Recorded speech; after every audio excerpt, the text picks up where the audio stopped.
Guys আমি already খেতে বসে গেছি। হঠাৎ করে মনে হলো যে মানে সরঞ্জামটা দেখে হঠাৎ করে মনে হলো যে তোমাদের সাথে শেয়ার না করলেই নয়, কারণ তোমরা তো আমার ফ্যামিলি, তোমরা জানো। তো যাই হোক, আজকে শনিবার। তো আমি সত্যি খুব অবাক হয়ে গেছি, একদম অবাক, আই এম অবাক, এরম একটা ব্যাপার হয়েছে।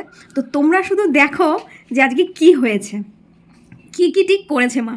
আর এতটাই সারপ্রাইজ হয়ে গেছি, কি বলবো, আমার হাতে এঁঠো দেখতেই পাচ্ছি, এরকমভাবে কথা বলছি। তো যাই হোক, চলো আগে দেখিয়ে নিই।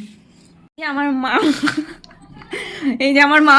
তো আজকে কি করেছো সেটা আগে বলো তো, তারপরে দেখাচ্ছি। আজকে শনিবার তো, হ্যাঁ নিরামিষ। হ্যাঁ, তুই কি করেছো দেখাও। শুক্তো। তো এখানে দেখতেই পাচ্ছ শুক্তো, আর সরি সরি গাইস, একটু ওয়েট করো। হ্যাঁ, শুক্তো। আর এখানে এটা কি মাংস মা? না, মাংসের মধ্যে নেই, বড় বড় সয়াবিন আলু দিয়ে করেছি। এটা বড় সয়াবিন, সয়াবিনগুলো দেখাও একটা। এই যে আগে বলতে, তো দেখতেই পাচ্ছ কি বড় বড় সয়াবিন। হ্যাঁ, এইটা যে কিভাবে রান্না করেছি আজকে আমি পারিনি দেখাতে বন্ধুদেরকে, আমি একদিন বন্ধুদেরকে হ্যাঁ, আর কি করেছো তাড়াতাড়ি। আর এই যে টমেটো দিয়ে ডাল, টমেটো দিয়ে ডাল, টমেটো দিয়ে ডাল।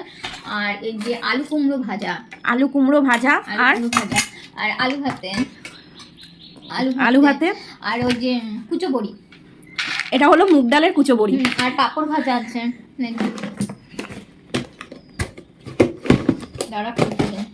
তো এই পাঁপড় ভাজা। এইবার ঘটনা সে নাই, ঠিক আছে, আমরা শনিবার প্রতিদিনই এরকম টুকটাক খেয়ে খাই, প্রত্যেক শনিবারই মোটামুটি আমাদের ঠিক রান্নাটা এরকম টাইপেরই হয়। কিন্তু যেটা আসল দেখানোর ঘটনা, এই দেখো গাইস, দেখো গাইস, এইটা দেখো। এখানে লবণ লঙ্কা দিয়েছে, লেবু দিয়েছিল আমাকে, ওই যে ভাইয়ের পাতে লেবু রয়েছে, লেবু দিয়েছিল, আমি তুলে দিয়েছি। আমি দেখে আমি ভাবছি কি হলো, মানে আমি খাবো না কি করব। এখানে আমাকে ভাত দিয়ে দিয়েছে, আলু ভাতে দিয়ে দিয়েছে, ভাজা দিয়ে দিয়েছে। আর আমি বড়ি খুব পছন্দ করি, তাই আলাদা গোটা গোটা বড়ি দিয়েছিল, সেটা আমাকে দিয়েছে, আমি এখানে আলাদা করে রেখে দিয়েছি। আর এই যে শুক্তো, হঠাৎ করে মনে হলো তোমাদের সঙ্গে শেয়ার না করলেই নয়, দেখো আমি শেয়ার করলাম। মানে আজকে দুপুরটা জাস্ট ওয়াও হয়ে গেল। আরেকটা কথা, বন্ধুরা কমেন্ট করে বলবে কেন কলা পাতা নিয়ে এসে হ্যাঁ, এটা কিন্তু ইন্টারেস্টিং, হঠাৎ করে আজকে কলা পাতার ব্যবস্থা কেন হলো সেটা তোমরা কমেন্টে জানিও। তারপরে তোমাদের সমস্ত কমেন্ট পাওয়ার পর আমি তোমাদের রিপ্লাইটা দেবো লাস্টে গিয়ে, যে কেন এই ব্যাপারটা আসলো, তখন আমি তোমাদেরকে রিভিল করব। তো চলো, আপাতত কি আর বলবো, বলো টাটা বলো। কমেন্ট করে বলবে কেন কলা পাতা দিয়েছি আমি। তো চলো টাটা।